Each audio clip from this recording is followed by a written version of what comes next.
Graça e paz a todos, bem-vindo ao canal Sermão.net. Como nós estávamos fazendo a exposição, nós vamos dar continuidade agora da segunda carta à igreja de Esmirna. Primeiro vamos fazer o ponto cultural e o ponto histórico, um fundo cultural, fundo histórico. Depois nós vamos ler a capítulo 2, versículo de número 8, da revelação de Jesus Cristo, do livro do Apocalipse. E vamos dissecar, fazer a exposição da palavra de Deus para o seu crescimento espiritual e para que você entenda, através da palavra de Deus, a grandiosidade que Ele tem para a sua igreja e também os planos futuros que Ele tem para Israel, para as nações, para os ímpios, para Satanás, das suas condenações, do novo céu, de uma nova terra, quem são as 144 testemunhas de Deus, quem são as duas testemunhas peculiares de Deus. Nós vamos aprender tudo isso no livro de Apocalipse, 7 selos, 7 trombetas, 7 taças. Nós vamos aprender sobre a redenção da terra. Já aprendemos no capítulo de número 1, que o tema principal do Apocalipse é a redenção. Na verdade, a história da humanidade pode ser contada por 3 palavras. Primeiro, geração, degeneração e regeneração. Então, a redenção é a regeneração, é a restauração de tudo aquilo que foi perdido por causa do pecado. Vamos fazer o fundo histórico de Esmirna, da cidade de Esmirna. A cidade de Esmirna era considerado o ornamento, a coroa, a flor da Ásia.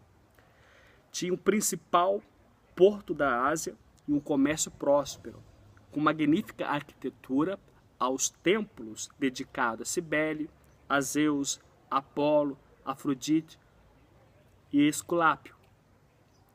Havia fundado uma colônia grega no ano de 1000 a.C. No ano 600 a.C., os lídios invadiram e destruíram por completo. No ano 200 a.C., Lisímaco, um dos generais do Alexandre o Grande, reconstruiu e fez dela a mais bela cidade da Ásia. Então, este é um fundo histórico e cultural. Vamos para a leitura da palavra de Deus. De antemão, a Esmirna, na onisciência de Deus, as cartas que foram endereçadas na ilha de Pátimo, ela representa 7 períodos da história da igreja. Como nós lemos na carta de Éfeso, foi um período do ano 31 até o ano 100. Agora, nós partimos no período do ano 100 até o ano 313 depois de Cristo, o ano Domini. Portanto, vamos à leitura da palavra. Segunda carta à igreja de Esmirna. E o anjo da igreja em Esmirna escreve isto e diz: o primeiro e o último, que foi morto e reviveu, conheço as tuas obras, e a tribulação e a pobreza, mas tu és rico. E blasfema dos que dizem judeus, e não são, mas são sinagoga de Satanás. Nada temas das coisas que hás de padecer. Eis que o diabo lançará alguns de vós na prisão, para que sejais tentados. E tereis uma tribulação de 10 dias. Se fiel até a morte, dar-te-ei a coroa da vida. Quem tem ouvidos, ouça que o Espírito diz às igrejas: ao que vencer, não receberá o dano da segunda morte. Então, nós temos a igreja de Esmirna. A igreja de Esmirna, ela recebe o conselheiro, o juiz, Jesus. E no verso de número 8 diz: Jesus é o primeiro e o último, o que esteve morto, mas está vivo para todo sempre. Aiton aionos, para todo sempre. Então, Jesus ele já apresenta como a eternidade. Ele é o primeiro e o derradeiro. Ele é o alfa, ele é o ômega. Ele é o princípio e o fim de todas as coisas. Nós sabemos que o tempo que Deus concedeu a este universo é para nós, seres humanos. Passado, presente, futuro, comprimento, altura, largura. Vivemos no mundo tridimensional. Mas Deus, ele é um ser eterno. e ele já apresenta diante da igreja quem ele é. Ele é o primeiro e o derradeiro. E no verso de número 9, é o primeiro elogios. Nós temos aqui que eles são perseguidos e pobres, mas são considerados como ricos. Esta carta de Esmina, nós não temos repreensão, nenhuma repreensão. Ela é uma antítese da carta de Laodiceia que nós vamos ler, porque aqui diz que eles eram pobres. Parece na história, a história da igreja, que Policarpo foi discípulo de João, o apóstolo. E João deu esse título de bispo, segundo historiadores, a Policarpo, o bispo de Esmirna, que era já um senhor de idade. E Policarpo, ele foi fiel ao Senhor Jesus. Tanto que houve uma perseguição feroz na época de Policarpo. Historiadores como Inácio, que foi um dos pais da igreja, Irineu, relata a história de Policarpo. E Policarpo, ele foi levado diante de magistrados, diante do governador Prôncio, para negar Jesus, para negar o caminho, e sim aceitar a adoração a Césares, os imperadores romanos daquela época. Policarpo, ele foi fiel ao Senhor, não rejeitou. Quando a perseguição bateu assolando a cidade de Esmina, Policarpo ficou ali, não saiu do seu lugar, da sua casa. E diz historiadores que um homem, vamos dizer assim, um policial daquela época, por nome de Herodes, e juntamente com seu pai, Néfcio, subiu na sua carruagem levando Policarpo para ser julgado no estádio. Policarpo foi e tentaram persuadir Policarpo para ele negar Jesus, mas ele não negou. Foi levado até o estádio, diz que ele desceu da carruagem, tropeçou, machucou a sola dos seus pés, levantou, se arrumou e foi até diante do estádio. Ali, diz a história, historiadores, que ele ouviu uma voz: ser forte, ser homem. E ele não negou a Jesus. E ali Policarpo foi dado sua sentença de morte, de ser queimado, para fazer uma chama empírica e queimar Policarpo. Policarpo, ele não negou a Jesus e chegou a dizer: há 86 anos que eu ouço este evangelho, que eu prego este evangelho, não tenho motivos algum para negar ao Senhor, porque tudo tem me sustentado, mais ou menos assim. E Policarpo foi colocado fogo, e diz a história que o fogo começou a fazer curva de Policarpo, fazendo como se fosse uma vela, uma bobada em volta de Policarpo. E Policarpo, ele começou a fazer as suas orações. Então um soldado, por ordem de Procôncio, o governador, ele pega da sua espada, só que ele chega, aproxima da chama empírica, ele chega a ser queimado por essa chama, ele vai lá e fere Policarpo para matar Policarpo. Diz os historiadores que o sangue de Policarpo foi tão incisivo, foi tão, como eu posso dizer, foi tão completo, foi tão denso, ao ponto de apagar as chamas daquela empírica. Então nós temos exemplo aí, Policarpo como bispo de Esmina. Foi perseguido, aquele povo cristão, e eles foram difamados porque disseram que eles pertenciam ao próprio Satanás, ou no caso, aquelas pessoas que difamavam. Eles não aceitavam de alguns que diziam ser judeus e não são, mas são sinagoga de Satanás. Interessante, quando o cristianismo surgiu, Cristo, ele deixou autoridade para o seu discípulo, mas foi através da descida do Espírito Santo que confirmou a pregação do Evangelho, o Ide, tanto como Jerusalém, como Samaria, até os confins da terra. O Evangelho foi pregado pelos cristãos. No entanto, nós temos relato de morte de 3 cidades, mas naquela época, haviam homens que não aceitavam o cristianismo. O cristianismo era chamado a seita do Nazireu, a seita do caminho. Então não era bem aceitado o cristianismo. Então o povo de Esmina sofreu por causa disso, sofreu perseguições. E os judeus não aceitavam o cristianismo. E a palavra de Deus vai nos deixar aqui relatado, lá em Atos dos Apóstolos, capítulo de número 15, que houve o concílio de Jerusalém, e Tiago foi o último a deixar sua palavra. Teve Paulo presente, teve os apóstolos presentes, teve Pedro presente, teve os judeus ali presentes, e todos eles ali, cristãos presentes, estavam discutindo sobre a circuncisão. Então, naquele momento, naquela época, Tiago deixou a sua palavra usando o livro do profeta Amós, dizendo que os gentios, eles foram ordenados por Deus para se converterem. Então, Tiago foi o primeiro a fazer a separação de Israel e de igreja. Amados, não creais em todo espírito, mas provai os espíritos que são de Deus, porque já muitos falsos profetas se têm levantado no mundo. Nisso conhecerei os espíritos de Deus. E todo espírito que confessa Jesus, que veio em carne, é de Deus. Mas todo espírito que não confessa que Jesus Cristo veio em carne, não é de Deus. Mas este é o espírito do anticristo. E no capítulo de número 2, verso de número 18, diz: filhinhos, já é a última hora. E como viste que veio o anticristo, também agora muitos se têm feito anticristos. Porque onde conhecemos que já é a última hora? Saíram de nós, mas não era de nós. Porque se fosse de nós, ficaríamos conosco.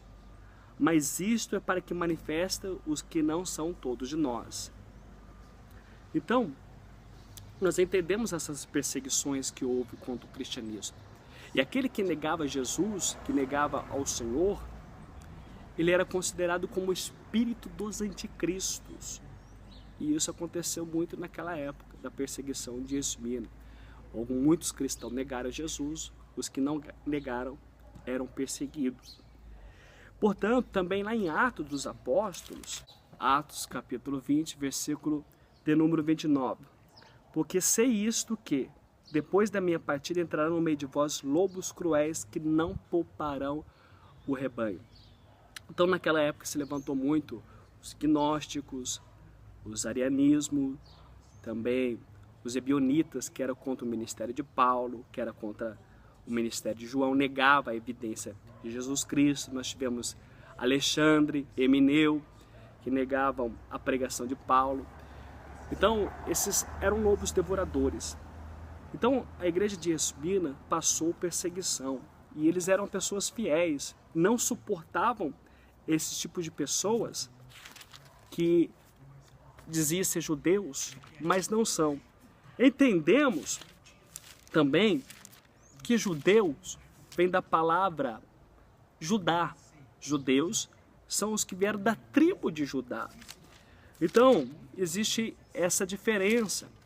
E muitos que diziam que eram judeus eram sinagogas de Satanás. Queriam contrariar o evangelho de Cristo. Queriam contrariar o evangelho que os cristãos, que a seita do Nazareno, o caminho que eles consideravam, estavam sendo perseguidos, queriam negar essa evidência. Então, em Apocalipse capítulo 2, relata que muitos deles eram sinagoga de Satanás. Aí nós temos o verso de número 10. Verso de número 10. Não tema das coisas que há de padecer, como nós relatamos. Eis que o diabo lançará algum de vós na prisão, para que sejais tentados, e tereis uma tribulação de 10 dias. Interessante que dentro do período da história da igreja, nós tivemos, no ano de 303, uma grande perseguição, a começar por Diocleciano, que foi um grande perseguidor, talvez um dos maiores perseguidores do cristão, foi Diocleciano. Ele foi um tipo de Nero que perseguiu ferozmente os cristãos. E no ano 303, não só Diocleciano, nós tivemos Maximiano, Galério, Constâncio, e entre outros, que fizeram editos que revogaram direitos legais dos cristãos e exigir que esse cumprir as práticas religiosas tradicionais, tanto como o querer dos romanos como dos judeus. Então foi uma grande perseguição. Quando a Bíblia fala, tereis uma tribulação de 10 dias, na linguagem profética, dentro da hermenêutica, que é uma das regras da hermenêutica, a Bíblia interpreta a própria Bíblia, na linguagem profética, cada dia representa um ano, conforme Números 14 e versículo de número 34. Também Ezequiel capítulo 4 e versículo de número 6 e versículo de número 7.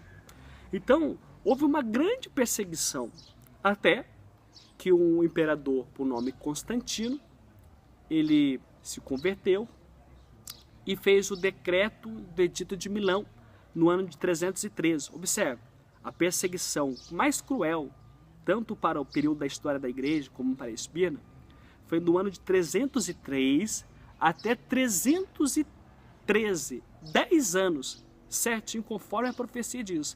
Tereis tribulações de 10 dias, são 10 anos, conforme Números 14 e 34, Ezequiel 4, verso de número 6 ao verso de número 7, que cada dia representa um ano profético. Então Constantino fez o Edito de Milão, que deu a ordenança da tolerância, de findar as perseguições do cristianismo. E diz alguns historiadores, a maioria crê nisso, que Constantino se converteu, porque diante da batalha que ele tivera, ele teve uma visão, e nessa visão ele viu escrito Win hoc signum vinces, vence com este sinal vencerás. In hoc signum vinces.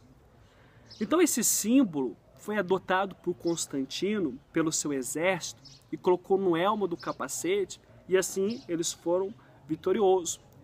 Então, houve o Edito de Milão em 313, que decretou, melhor dizendo, que declarava que o Império Romano fosse neutro com relação aos religiosos, acabando oficialmente com a perseguição sancionada oficialmente, especialmente ao cristianismo. E o edito foi emitido por tetrarca ocidental, Constantino I o Grande, e por Lucino, o tetrarca oriental. Então, a partir daí foi o fim da perseguição. E a palavra de Deus vai dizer ainda, ser fiel até a morte, e dar-te-ei a coroa da vida. Eu li agora, há pouco, uma das epístolas de João, no seu capítulo número 2, que diz, filhinhos, já é a última hora. Nós encontramos na Bíblia a expressão tempos do fim. Na verdade, nós encontramos 5 expressões na Bíblia. Os últimos tempos, último tempo, últimos dias, a última hora e a meia hora. Por exemplo, se eu tiver um globo terrestre na minha mão, a biosfera da Terra, vou fazer aqui uma conjectura, uma analogia, vamos dizer que aqui esteja o globo terrestre nas minhas mãos. E referência aos últimos tempos, no plural, relacionado a vários tempos. Se eu reduzir esse globo terrestre, vou ter o último tempo, relacionado a um tempo. Reduzir o globo terrestre, os últimos dias, relacionado a vários dias. Se eu reduzir o globo terrestre, a última hora. Reduzindo mais o globo terrestre, a meia hora, a meia-noite. Aí vem o noivo. Então não é mais tempo de brincar, é tempo de buscar a Deus enquanto se pode achar. E os sinais estão aí, sobre a volta de Jesus, sobre a parúcia do Senhor. Por isso que a palavra do Senhor diz, ser fiel até a morte e dar-te-ei a coroa da vida. O Senhor não prometeu umas boas novas de alegria total, de prosperidade total. Não. Ele diz que no mundo teremos aflições. Então nós temos que ser fiel ao Senhor, perseverar até o fim, para ter o direito da coroa da vida. Existem também alegorias que falam da coroa da vida, da coroa de glória, da coroa de gozo. Quando a igreja for arrebatada, estiver no tribunal de Cristo, vão receber seus galardões. Esses galardões, esses prêmios, essa recompensa é comparado como coroas. Como a coroa da vida, aquele que vencer as aflições deste mundo. A coroa da incorruptibilidade, aquele que vencer os desejos carnais, a cobiça dos olhos, a cobiça da carne e a soberba da vida, que são a ostentação dos bens materiais que o diabo age nesse mundo. Aquele que for fiel ao Senhor, se destacar na obra do Senhor como um bom pastor, como um bom pregador do Evangelho, como um bom mestre da palavra, esse receberá o gozo, esse receberá a coroa de glória. Aquele que são ganhador de almas, o evangelista, o missionário, ou até mesmo você no anonimato, que ganha almas ao Senhor, terá o gozo, terá a coroa da alegria, a coroa de gozo. A alegria do Senhor é nossa força. A alegria da salvação é perene. Diferente da alegria constancial deste mundo, que é efêmero. A felicidade é efêmera, é momentânea. Então, ser fiel até a morte e receberá a coroa da vida. Quem tem ouvidos, ouça que o Espírito diz: a quem vencer não receberá o dano da segunda morte. A Bíblia fala sobre morte espiritual, a Bíblia fala sobre morte física e também morte eterna. E quem vencer não terá o dano da segunda morte. Quero deixar aqui para finalizar, você que prega a palavra recebe perseguições de várias áreas, de vários recônditos da família, da sociedade, do emprego, até mesmo no ministério que você se encontra. E na epístola de Tessalonicenses, lá em 1 Tessalonicenses,